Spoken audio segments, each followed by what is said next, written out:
નમસ્કાર મિત્રો, વિડીયોમાં તમારું સ્વાગત છે। જી હા મિત્રો, અત્યારે હાલના મોટા અને મહત્વના સમાચાર સામે આવી રહ્યા છે। તો મિત્રો, સમાચારમાં વાત કરીએ તો ખેડૂતો માટે ડબલ ખુશ ખબર। પીએમ કિસાન સન્માન નિધિ યોજના કેન્દ્ર સરકારની એક મહત્વપૂર્ણ યોજના છે, જે હેઠળ પાત્ર ખેડૂતોને દર વર્ષે કુલ 6,000ની આર્થિક સહાય આપવામાં આવે છે।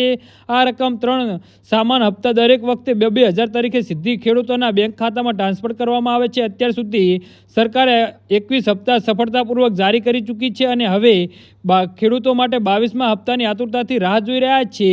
તો સરકારી નિયમો મુજબ પીએમ કિસાન હપ્તા વર્ષમાં 3 વખત આપવામાં આવે છે। પહેલો હપ્તો એપ્રિલથી જુલાઈ, બીજો ઓગસ્ટથી નવેમ્બર અને ત્રીજો ડિસેમ્બર માર્ચ વચ્ચે આપવામાં આવે છે। તો છેલ્લો હપ્તો નવેમ્બર 2025માં જારી થયો હતો, જેથી 22મો હપ્તો ડિસેમ્બર 2025થી માર્ચ 2026 વચ્ચે આવવાનો છે। અગાઉના અનુભવ અને વહીવટી તૈયારીઓના જોતા હવે એવી શક્યતા છે કે આ હપ્તો માર્ચ 2026માં અથવા તો એપ્રિલ 2026ની શરૂઆતમાં ખેડૂતોના ખાતામાં જમા થઈ શકે છે।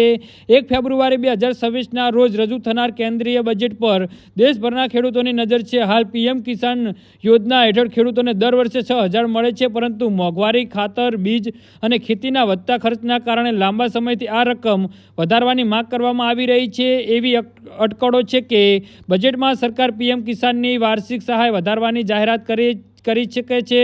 જો આવું થાય તો ખેડૂતો માટે મોટી રાહત સાબિત થશે। જી હા મિત્રો, તો આના વિશે તમારું શું કહેવું છે તો નીચે મારી કમેન્ટ બોક્સમાં જરૂરથી જણાવજો। અને અમારી યુટ્યુબ ચેનલને સબસ્ક્રાઈબ કરવાની ભૂલતા નહીં। ધન્યવાદ।